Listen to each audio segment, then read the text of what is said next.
गुरुर्ब्रह्मा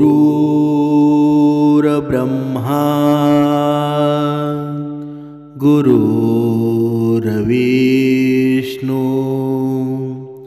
गुरुर्देव महेश्वरा सद्गुरु साक्षात परब्रह्म तस्मै श्री सद्गुरुवे नमः। जय जय रघुवीर समर्थ श्रीराम समर्थ। सद्गुरु चरणांना नतमस्तक होऊन आपण या निरूपणास सुरुवात करूया। समर्थ सांगत आहेत की मनुष्याने आशीर्वाद जेवढे घेता येतील तेवढे घेतले पाहिजेत, पण त्याच्या उलटच होत असतं। मनुष्य कधीच दुसऱ्याचा आशीर्वाद घेत नाही। कारण का? कारण मनुष्य स्वतःच्या सुखासाठी इतरांना दुखवू इच्छित आहे। कारण का? कारण बघा, समर्थांनी सांगितलेलं आहे, कारण तळतळाट असतो ना, तो कधीच कुणाचं घेऊ नका। कारण हा तळतळाट आपल्या भविष्यामध्ये अडचणी निर्माण करतो। कधी कधी बघा, कधी कधी आपल्या आयुष्यामध्ये बघा, वेळ काळ कोणासाठी थांबत नाही आणि कोणालाही थांबवता सुद्धा येत नाही। कर्माचे भोग असतात ना, ते भोगूनच संपून जातात। भक्ती केल्यानं संकट येणारच नाही असं कधीच होत नाही। पण हा भक्त असतो ना, प्रत्येक वेळी मला पैशासाठी ही भक्ती हवी आहे असं मनामध्ये ठरवून ही भक्ती करत असतो। पण भक्ती केल्यानं मनुष्याच्या जीवनामध्ये संकटच येणार नाही असं कधीच होणार नाही।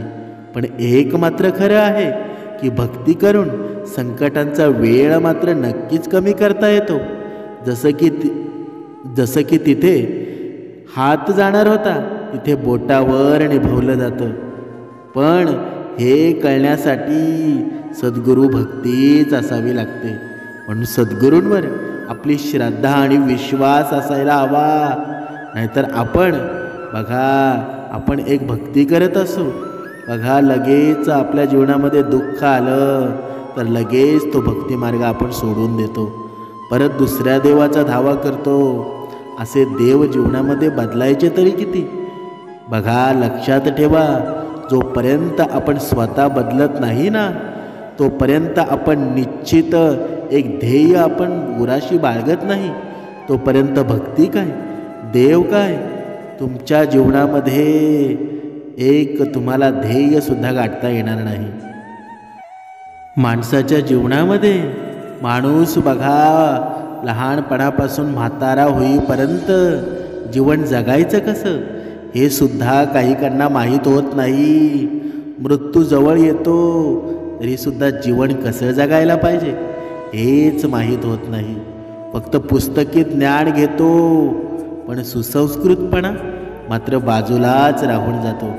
म्हणून ज्या ज्ञानानं, ज्या निवृत्तीनं, ज्या सोपानानं, ज्या मुक्ताईनं या पूर्ण जगाला धर्म शिकवला, या पूर्ण जगाला ज्ञान काय असतं ते एवढ्या छोट्या कमी वयामध्ये सांगून दिलं। हीच आहे ना आपल्या भारताची शान, हीच आहे ना आपल्या परमार्थाची गोडी। बघा, मीपणाची निवृत्ती व्हावी म्हणून पहिला निवृत्ती झाला, आणि निवृत्ती झाल्याशिवाय ज्ञान नाही म्हणून दुसरा ज्ञानदेव झाले, आणि ज्ञान प्राप्त झाले की जीवनमार्ग सोपा होतो म्हणून तिसरे सोपान झाले, आणि ज्ञान सोप्या मार्गाने गेलं की आत्मा मुक्त होऊन जातो म्हणून चौथी मुक्ताई झाली। बघा, किती श्रेष्ठ विचार आहेत। नाहीतर आपण नुसतेच म्हणत असतो निवृत्ती, ज्ञानदेव, सोपान, मुक्ताबाई, एकनाथ, नामदेव, तुकाराम, पण या शब्दांची जडणघडण, या शब्दांमध्ये किती ताकद आहे।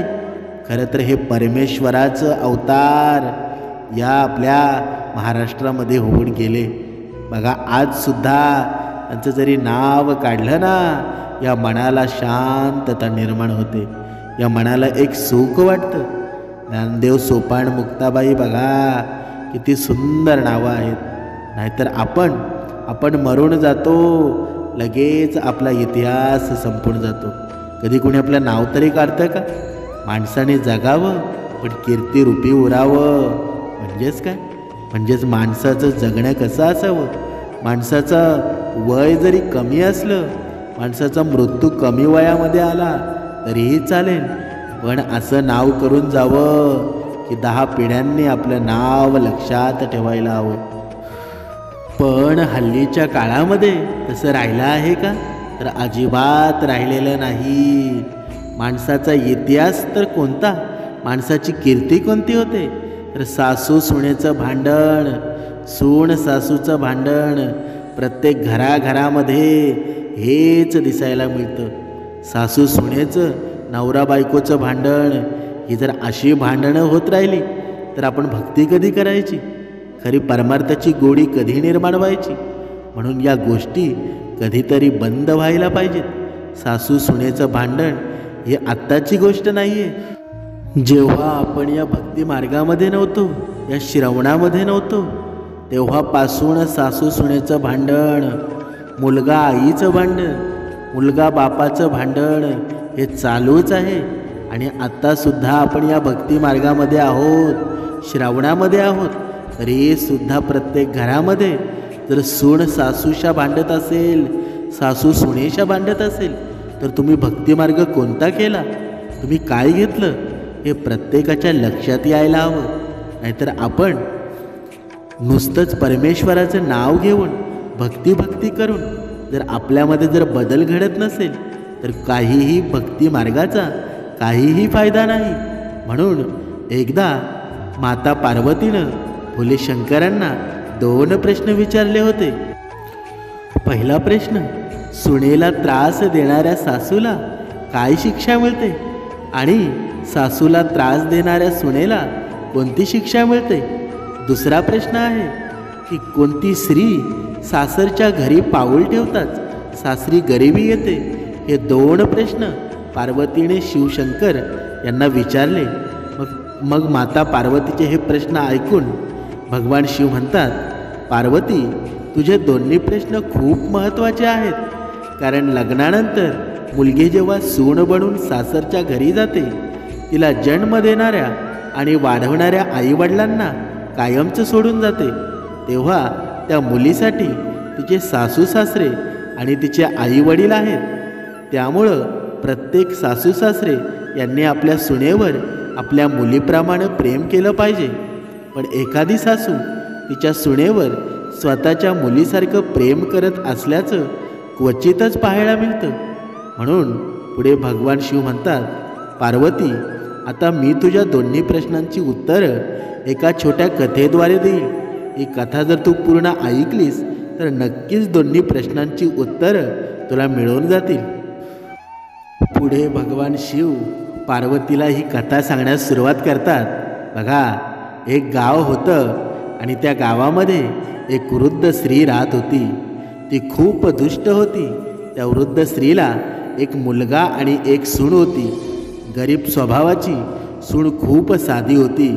एका गालावर मारल्यावर ती दुसरा गाल पुढे करणार अशी होती आणि मुलगाही आईच्या सर्व गोष्टी पाळणारा होता. भगवान पुढे शिव म्हणतात, पार्वती, मग काय झालं? म्हातारीच्या मुलाला त्याच्या गावात काम मिळत नव्हतं. गरिबी होती, पुरेशी जमीनसुद्धा नव्हती. जेवढी जमीन होती त्या जमिनीवर काम करून त्या वृद्ध महिलेचा मुलगा पुरेसे पैसे कमवू शकत नव्हता.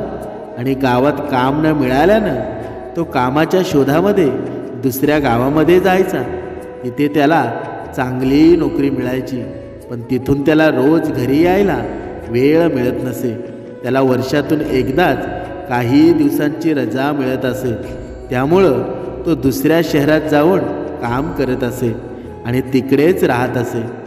त्याला बायकोची खूप काळजी वाटत होती. म्हणूनच त्या म्हातारीचा मुलगा जेव्हा घरातून कामासाठी जायचा तेव्हा निघण्यापूर्वी तो नेहमी त्याच्या आईला सांगायचा, आई, माझ्या बायकोची काळजी घे, आणि कारण मी इथे रोज येऊ शकणार नाही. मग मुलाचे म्हणणे ऐकून म्हातारी म्हणायची, हो बेटा, तू अजिबात काळजी करू नकोस. मी तुझ्या बायकोची चांगली काळजी घेईल. तिला कोणताही त्रास होणार नाही. तू कोणाचीही चिंता न करता दुसऱ्या गावात कामावर जाऊ शकतोस. तुझ्या बायकोची काळजी करू नकोस. तिला माझ्यावर सोड. बघा पुढे शिव म्हणतात, पार्वती अशा रीतीने वृद्ध स्त्री आपल्या मुलाला खोटे सांत्वन देऊन आपल्या मुलाला घरातून कामावर पाठवायची आणि मुलगा गेल्यावर ती आपल्या सुनेला खूप त्रास देत असे. आता अशातच वेळ हळूहळू जात होती. ती सून सासूचे टोमणे ऐकून सुद्धा गप्प राहायची. सासूने आपल्या सुनेला कितीही बोललं, कितीही छेडछाड केली तरी सुनेनं सासूला कधीच उत्तर दिलं नाही. कारण आता तुम्ही इथे म्हणाल की हल्लीच्या या कलियुगामध्ये बघा सुनच सासूला घराच्या बाहेर काढते आणि हे तुम्ही उलटं कसं काय सांगता. पण कधी कधी सुनेची सुद्धा चुकी नसते, सासूची सुद्धा चुकी असते. म्हणून एक हाताने टाळी कधीच वाजत नाही. बघा लक्ष देऊन ऐका. बघा त्या सासूला कधीच उत्तर दिलं नव्हतं, कारण ती सून खूप संस्कारी होती आणि तिला तिच्या आईप्रमाणे सासू आवडत होती. आता असाच हळूहळू वेळ निघून चालला होता. मग एके दिवशी वृद्ध महिलेचा मुलगा रजेवर आला आणि 2 दिवस तो घरीच राहिला. पण त्याच्या बायकोने त्या वृद्ध महिलेची तक्रार केली नाही. मग रजा संपल्यावर म्हातारीचा मुलगा पुन्हा कामावर जायला निघतो. तेव्हा जाण्यापूर्वी तो आईला म्हणतो, आई माझ्या बायकोची काळजी घे, मी तुझ्यावर खूप प्रेम करतो. मग आपल्या मुलाचं म्हणणं ऐकून म्हातारी म्हणाली, ठीक आहे बेटा, काळजी करू नकोस. मी तुझ्या बायकोची खूप काळजी घेते आणि नेहमीच घेत राहील, कारण ती माझी सूनच नाही तर माझी मुलगीसुद्धा आहे. बघा मुलगा घरातून निघून गेल्यावर आता म्हातारी बाईची राजवट होती. आता ती आपल्या सुनेचा जमेल तसा छळ करू लागली. ती स्वतः पाय पसरून बसते आणि तिला घराची शेतीची सर्व कामे करायला लावते. तिला सकाळी लवकर उठवते, जेवण शिजवते, भांडी धुणं, पाणी भरणं इत्यादी कामं करून घेते. त्यानंतर काही वेळा तिला लाकूड आणण्यासाठी जंगलात सुद्धा पाठवते किंवा तिला शेतीची कामं सुद्धा करायला पाठवते. तिला दिवसभर बैलासारखं काम करायला लावते. तिला विश्रांतीसाठी थोडा वेळ सुद्धा देत नाही. शिवाय ती तिला योग्य आहारही देत नाही. कधी ती शेळी भाकरी देते तर कधी शेळे अन्न देते. बघा पुढे भगवान शिव म्हणतात, ती गरीब सून हे सर्व शांतपणे सहन करते, पण त्या बदल्यात सासूला कधीच उत्तर मात्र देत नाही. म्हातारी बाई तिला जे करायला सांगते ते ती करायची. ती कधीच नाही म्हणत नव्हती. म्हातारीची सगळी कामं ती सांगितल्याबरोबर करते. पण तरीही वृद्ध महिलेला आपल्या सुनेची कीव येत नाही आणि तरीही ती तिच्या नवऱ्याला कधीच काही सांगत नाही की सासू आम्हाला खूप त्रास देते, कारण घरात संकटे यावीत, भांडण व्हावीत आणि दुसऱ्या गावी कामाला गेलेल्या नवऱ्यालाही काळजीने ग्रासावे असं तिला वाटत नाही. बघा असेच दिवस जातात आणि एक दिवशी सासूला कळतं की तिची सून गरोदर आहे. त्यामुळं ती अस्वस्थ होते. तिला वाटतं की माझा मुलगा एकटाच कमवतो, त्यावर अजून एक मुलं आलं तर खायला अजून एक तोंड असेल. वर मुलाच्या जन्मानंतर सून त्याला सांभाळण्यासाठी कोणतेही काम करणार नाही. सर्व कामं मलाच करावी लागतील. बघा ही म्हातारी आपल्या सुनेबद्दल असा विचार करते आणि आपल्या घरी मुलगा किंवा मुलगी लवकर यावी अशी प्रत्येक सासूची इच्छा असते. पण या म्हातारीचा असं आहे की आमच्या सुनेच्या एकही मूल होऊ द्यायचं नाही, कारण घरात मुलं आली तर सून मुलाचा विचार करण्यात व्यस्त होईल आणि घरची कामं करणार नाही असा तिचा विचार आहे. मग मला सर्व कामे करावी लागतील. पुढे भगवान शिव म्हणतात, आता जेव्हा त्या वृद्ध स्त्रीला समजलं की तिची सून गरोदर आहे, तेव्हा ती वृद्ध स्त्री आपल्या सुनेला पूर्वीपेक्षा जास्त त्रास देऊ लागते. ती सून इतकी सुसंस्कृत होती की सासूने तिला जे काही काम करायला सांगितलं ते ती मुकाटपणे करत राहिली. अशाच काही महिने निघून जातात. मग 9 महिने पूर्ण झाल्यावर सुनेच्या प्रसूतीची वेळ जवळ येते आणि तिच्या पोटात दुखू लागते. वेदनेनं व्याकुळ झालेली सून तिच्या सासूला म्हणते, आई, माझ्या प्रसूतीची वेळ जवळ आली आहे. असं वाटतं, तुम्ही पटकन एखाद्या सुईला बाईला बोलवा. यावर सासू म्हणते की सुईणबाईची काहीच गरज नाही, ती तुला लिंबू देईल. हे लिंबू घे आणि दूर जंगलात जा आणि हे लिंबू खा. तुझी प्रसूती होऊन जाईल. पण माझी एक गोष्ट नीट ऐक, जर तू मुलाला जन्म दिलास तरच त्याला घरी आण, आणि जर मुलगी असेल तर तिला घरी आणू नको. बघा, पुढे भगवान शिव पार्वतीला म्हणतात, गरीब सून दुःखाने तिच्या सासूने दाखवलेल्या मार्गावर चालते आणि लिंबू घेऊन त्या जंगलात जाते. जंगलात पोचल्यावर ती लिंबू खाते आणि लिंबू खाल्ल्याबरोबर काही क्षणातच तिची प्रसूती होते आणि तिला मुलगी होते. भगवान शिव म्हणतात, पार्वती, सुनेने त्या कन्येचं खूप पापे घेतली. तिला दूध पाजलं, लिंबू खाल्ल्यानं, कन्या जन्माला आल्यानं सुनेने मुलीचे नाव निंबावती ठेवलं. मग असं केल्यावर सून अशा झाडाचा शोध घेऊ लागली ज्यामध्ये पोकळी असेल. शोध घेत असताना असं झालं, ते झाड सापडलं. मग तिनं आपली मुलगी निंबावतीला त्या खोकरात बसवलं आणि त्या झाडावर राहणाऱ्या पक्ष्यांना सांगितलं, जर मी माझ्या मुलीला घरी नेले तर माझी सासू माझ्या मुलीला माझ्यासह ठार मारेल. म्हणून मी माझी मुलगी निंबावतीला याच जागी तुमच्यावर विश्वास ठेवून जात आहे. पक्ष्यांनो, माझ्या मुलीची काळजी घ्या. हे सांगून सून घरी परतली. आता घरी परततात सासूला समजलं तिला मुलगी झाली आहे. कारण मुलगा असता तर तिने घरी आणला असता, मुलगी असेल तर आणू नकोस असं तिनं आधीच सांगितलं होतं. अशा प्रकारे सून तिच्या सासूला सांगते की आई, मुलगी झाली होती आणि म्हणूनच तिला मी सोबत आणलं नाही. मग आपल्या सुनेचे बोलणं ऐकून म्हातारी अचानक आवाज करू लागते आणि ओरडू लागते, माझ्या सुनेनं आपल्या मुलाला खाल्लं आहे. माझी सून डायण झाली आहे. बघा, त्या सुनेनं त्या वृद्ध स्त्रीकडून खूप छळ होत आहे. पण सून तिच्या सासूकडे दुर्लक्ष करते आणि मनात आनंदी राहते की देवाच्या कृपेने तिला मुलगी जिवंत आहे. आणि मग सून दररोज जनावरे चरण्याच्या बहाण्याने जंगलात जाते आणि आपल्या मुलीला दूध पाजते. असेच काही दिवस निघून जातात. दुसरीकडे निंबावली त्या झाडाच्या पोकळीत हळूहळू मोठी होते.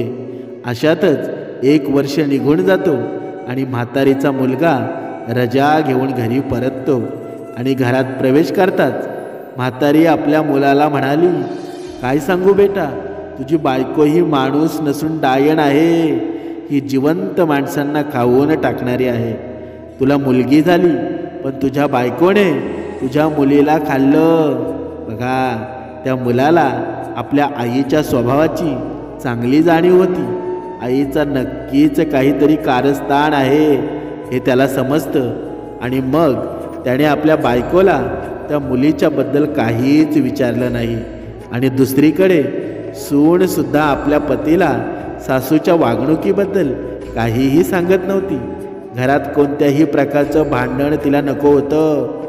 आता काही दिवस घरी राहिल्यानंतर म्हातारीचा मुलगा कामासाठी दुसऱ्या गावी जातो आणि इकडे सून पुन्हा गरोदर राहते.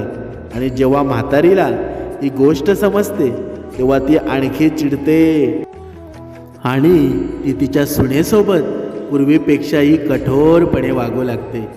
दुसऱ्यांदा जेव्हा 9 महिने पूर्ण होतात आणि सुनेला प्रसूतीचा त्रास सुरू होतो तेव्हा तिने सासूबाईला पूर्वीप्रमाणे सुईणीला बोलावण्यास सांगितलं. पण यावेळी म्हातारी बाई सुईणीला न बोलवता मुठभर जिरे आणते आणि आपल्या सुनेला देते आणि म्हणते, हे जिरे घे आणि त्या रानात जा आणि हे जिरे खा, तुझी प्रसूती होऊन जाईल. पण एक गोष्ट लक्षात ठेव, जर तुला मुलगा असेल तरच तो घरी आण आणि मुलगी असेल तर तिथेच फेकून दे. तिच्या सासूच्या सांगण्यावरनं सून एका निर्जन जंगलात जाते आणि तिथे गेल्यावर जिरे खाऊन घेते. त्यामुळं काही वेळातच तिची प्रसूती होऊन जाते आणि ती एका सुंदर मुलीला जन्म देते. मुलगी जन्माला येताच सून तिच्या मुलीचे खूप पापे घेते आणि तिला दूध पाजते. त्या मुलीचा जन्म जिरे खाऊन झाला म्हणून तिने आपल्या मुलीचं नाव जिरावंती ठेवते. आणि मग ती त्याच्या झाडाच्या पोकळीत जाते जिथे तिने पहिली मुलगी ठेवली होती आणि तिची दुसरी मुलगी देखील तिथेच ठेवते आणि पक्ष्यांना तिची काळजी घेण्यास सांगून घरी परतते. दुसरीकडे आपल्या सुनेच्या घरी पोचतात ती वृद्ध महिला पूर्वीपेक्षाही जोरामध्ये ओरडायला लागते आणि गावकऱ्यांना सांगते की यावेळीही तिच्या सुनेने आपल्या मुलीला खाल्लं आहे, ती एक डायण आहे. पण याच वेळी सून सासूच्या ओरडण्याकडे दुर्लक्ष करते आणि म्हातारी काय म्हणते याकडे गावकरीही लक्ष देत नाहीत. अशा प्रकारे त्या सुनेला अशा 3 मुली होत्यात आणि तिसऱ्या मुलीचं नाव आमवंती ठेवते आणि तिथेच तिला सोडून येते. बघा, आता म्हातारी घरोघरी जाऊन तिच्या सुनेबद्दल सांगत असते, पण सून सासूच्या एका शब्दाचीही दखल मात्र घेत नाही आणि तिच्या द्वेषपूर्ण बोलण्याकडं दुर्लक्ष करते. पण म्हातारी गावात जाऊन ओरडून सांगते की आमच्या मुलाची बायको डायण आहे, तिने 3 मुली मारल्या आहेत. बघा, ज्याप्रमाणे आवाज करते त्यामुळं लोकांनाही वाटू लागतं तिची सून खरं तर मुलांना खाणारी डायण आहे. त्यामुळं भीतीपोटी लोक आपल्या मुलांना घरात कोंडून ठेवतात आणि हळूहळू ही बातमी सगळीकडं पसरते आणि म्हातारीचा मुलगा ज्या गावात काम करत होता तिथेही ती बातमी ऐकायला मिळाली. ते ऐकून म्हातारीचा मुलगा खूप अस्वस्थ होतो आणि लगेच मालकाची परवानगी घेऊन गावी परततो. दुसरीकडं म्हातारीचा मुलगा गावात येताच असतो आणि त्या राज्याच्या राजाच्या कानावर ही बातमी पोचते की वृद्ध महिलेची सून एक डायण आहे. मग राजा एक शिपाई पाठवतो आणि त्या वृद्ध महिलेला दरबारातच बोलावून त्या प्रकरणाची चौकशी करतो. तेव्हा ती म्हातारी मिरची मसाला लावून राजाला सांगते, महाराज, माझी सून मोठी डायण आहे. तुम्हाला काय सांगू, ती एक डायण आहे जी मुलांना खाऊन टाकते. तिने माझ्या 3 नातवंडांना जिवंत खाऊन टाकलं आहे. मग म्हातारी बाई जे बोलली ते ऐकून राजाला राग आला आणि राजाने त्या शिपायांना हुकूम दिला की चौकात एक सुळी उभी करा आणि म्हातारीची सून जिथे असेल तिथून तिला आणून ताबडतोब सुलावर चढवा. बघा, पुढे भगवान शिव म्हणतात की अशा प्रकारे राजाने सैनिक त्वरित आदेशाचे पालन करतात. ते ताबडतोब एक सुळी बनवतात आणि वृद्ध महिलेच्या सुनेला आणतात. तेव्हा राजाला सुनेला विचारतो, तुझी सासू खरं बोलता आहे का? तू तुझ्या 3 मुली जिवंत खाल्ल्या आहेत. पण राजाचे हे म्हणणे ऐकून शांतपणे उभी राहते. मग सुनेला शांतपणे पाहिल्यानंतर राजाला खात्री पटते की म्हातारीने सांगितल्याप्रमाणे या सुनेने आपल्या मुलींना खरोखरच खाल्लं आहे, ती एक डायण आहे. आणि मग राजा ताबडतोब आपल्या सैनिकांना त्या सुनेला चुलीवर चढवण्याचा आदेश देतो. सर्व लोक चौकात जमतात. राजा, प्रधान आणि इतर लोकही तिथे जमतात. पुढे इथे सुनेला सुळावर चढवण्याची तयारी सुरू आहे, तर दुसरीकडे तिचा नवराही घरी पोचतो आणि तो घरी जातो आणि पाहतो की आई आणि पत्नी घरी नाही. घराला कुलूप लावला आहे. त्यामुळं तो अधिक चिंतित होतो आणि मग शेजाऱ्यांकडून चौकशी करतो. तर शेजारी सांगतात की तुझ्या आईला आणि सुनेला राजाने दरबारात बोलावलं आहे. तेव्हा म्हातारीचा मुलगा घाबरतो आणि राजाच्या दरबारामध्ये धावतो. तेथे जाऊन त्याला कळतं की त्याच्या पत्नीला सुळेवर चढवण्यासाठी नेण्यात आलं आहे. मग त्या वृद्ध महिलेचा मुलगा वेगाने धावत त्या चौकामध्ये पोचतो. मग चौकात पोचतात त्यानं पाहिलं की राजा आणि सर्व प्रजा चौकात जमले आहेत आणि काही क्षणातच त्याच्या पत्नीला सुळावर चढवले जाणार आहे.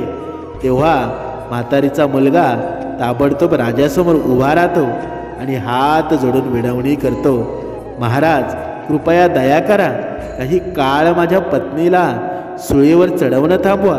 मला एकदा माझ्या आईला आणि बायकोला खरं काय ते विचारू द्या. जर माझी पत्नी गुन्हेगार असेल तर मी स्वतः तुम्हाला सांगेन की तुम्ही तिला सुळावर चढवा. बघा, अशा प्रकारे राजाला थोडी दया येते आणि राजा काही काळ आपल्या सैनिकांना थांबवण्याला सांगतो. बघा पुढे मग त्या वृद्ध स्त्रीचा मुलगा त्या आईला विचारतो, आई देवासाठी खरं सांग. तर वृद्ध स्त्री तिच्या मुलाशी खोटं बोलते आणि त्याला म्हणते, हो तुझी बायको डायण आहे. तुझ्या बायकोनं तुझ्या 3 मुलींना खाल्लं आहे. बघा, पण त्या वृद्ध स्त्रीचा मुलगा आईवर विश्वास ठेवत नाही, कारण त्याला माहीत होतं की त्याची बायको खूप चांगली आहे, सुसंस्कृत आहे, ती कधी खोटं बोलत नाही हे त्याला माहीत होतं. ती आईची खूप सेवा करते. आपल्या मुलांना पाहण्यासाठी ती रात्रंदिवस तळमळत असते. मग अशी आई आपल्या मुलांना खाऊन डायण कशी होईल? मग असा विचार करून म्हातारीचा मुलगा आपल्या बायकोला शपथ देतो आणि विचारतो, मला खरं सांग, माझ्याशी खोटं बोलू नकोस. तेव्हा अशा प्रकारे त्या वृद्ध स्त्रीच्या मुलाची पत्नी आपल्या पतीला सुरुवातीपासून शेवटपर्यंत सर्व काही सांगते. पण त्यांचं म्हणणं सत्य मानायला कोणी तयार नाही. तर ती म्हणते, सत्य काय आहे ते तुम्ही स्वतःच्या डोळ्यांनी पहा. आणि ती आपल्या मुलींना प्रेमाने हाक मारते, निंबावती निंबावती माझे प्रिये, संकटात माझे रक्षण कर. जिरावंती, संकटात माझं रक्षण कर. अमवंती, संकटात माझं रक्षण कर. बघा, आपल्या 3 मुलींचा आईचा आवाज येताच तिच्या 3 मुली जंगलातून धावत येतात आणि आईला घट्ट मिठी मारतात. त्यानंतर त्या 3 मुलींना पाहिल्यावर त्या वृद्ध महिलेच्या मुलाला सत्य कळतं आणि दुसरीकडे राजालाही कळतं आणि सर्व प्रजेलाही सत्य कळतं. तेव्हा राजा खूपच संतापतो आणि म्हातारीला विचारतो, आता म्हातारी सांग, सत्य काय आहे? राजाचा राग पाहून वृद्ध स्त्री थरथर कापते. ती राजाला सत्य सांगते आणि नंतर सत्य कळल्यावर राजा त्या वृद्ध स्त्रीला सुळावर चढवून सुनेला सोडण्याचा आदेश देतो. आणि दुसरीकडे सुनेचे संस्कार पाहून राजाला खूप आनंद होतो. राजा त्या सुनेला आणि त्या म्हातारीचा मुलाला म्हणतो, आज नंतर तुला दुसऱ्या गावात जाण्याची गरज नाही. मी तुला याच गावात काम देईल. तू आपल्याच गावामध्ये तुझ्या बायको मुलांसह सुखाने राहा. बघा, भगवान शिव म्हणतात, पार्वती. तेव्हा म्हातारीचा मुलगा हात जोडून राजाला म्हणतो, महाराज तुमची खूप कृपा झाली. आणि त्यानंतर वृद्ध महिलेचा मुलगा पत्नी आणि 3 मुलीसह घरी येतो. 3 सून लक्ष्मीची, ती सून लक्ष्मीची खूप मोठी उपासक होती.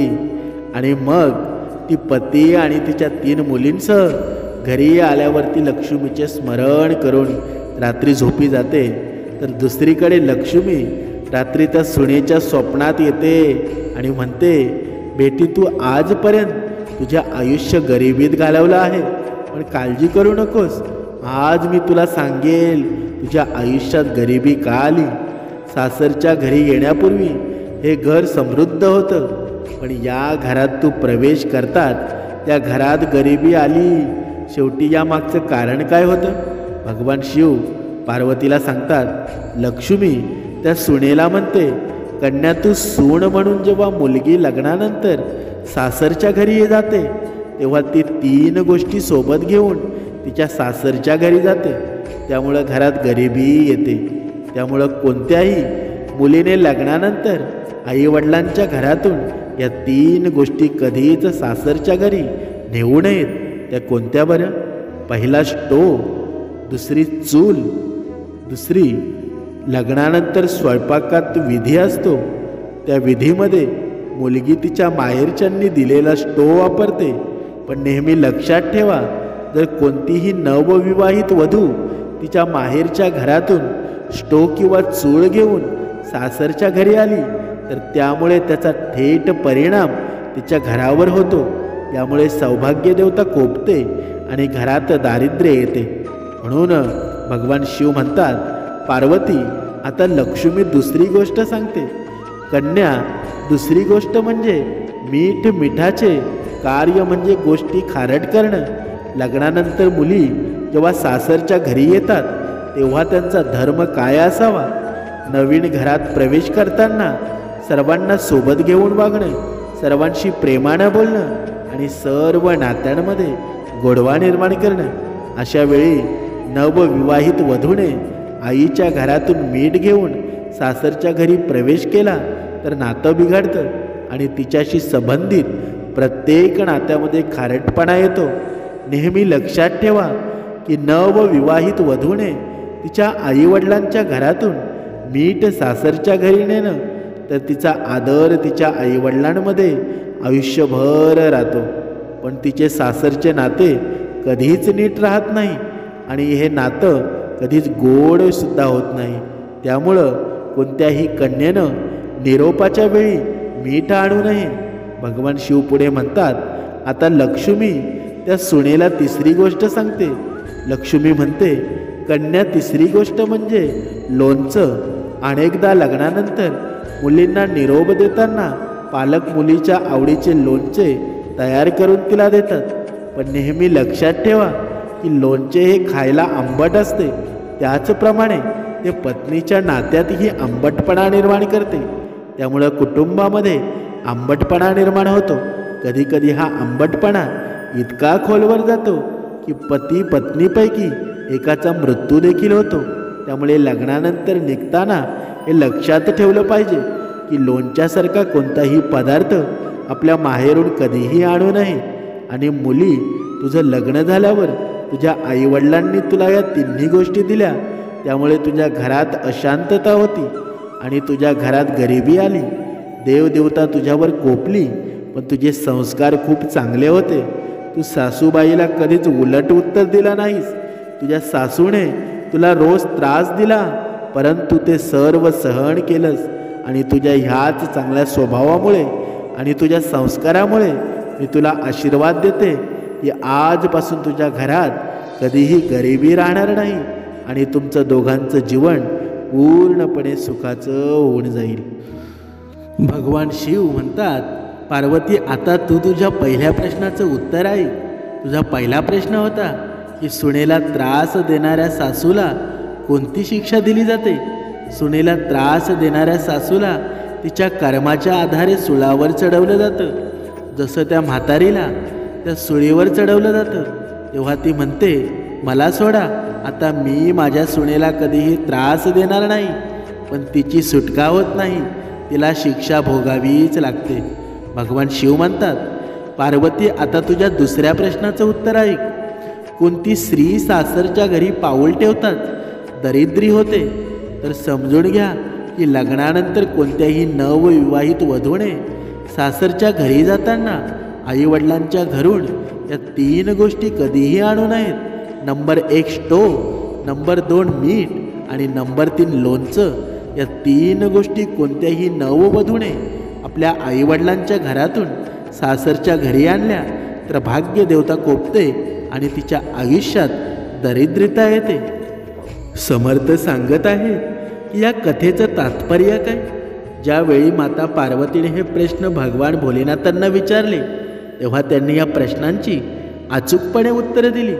पण तरीही सुद्धा या कलियुगामध्ये या कथेचं काही फायदा आहे का? बघा, आता या कलियुगामध्ये सुद्धा सासू सुनेचं भांडण एवढं वाढलेलं आहे की एवढं विकोप्याला पोचलेलं आहे. की त्यामध्ये मुलगासुद्धा मध्ये पडू शकत नाही. म्हणजेच काय, इथे कमतरता कशाची आहे? तर इथे कमतरता आहे सुसंस्काराची. जिथे पैशाचा काही ताळमेळ लागत नाही, पैशाने सुख बघा विकत घेता येत नाही, पण तिथे जर एक भक्ती मार्गामध्ये जर सर्व कुटुंब असेल ना, तर आपल्या घरामध्ये कधीच गरिबी येणार नाही, कधीच आपल्या घरामध्ये भांडणं होणार नाहीत. म्हणून सद्गुरूंच्या चरणाशी आपण लीन व्हायला हवं, तरच आपल्या कुटुंबामध्ये आनंद निर्माण होईल.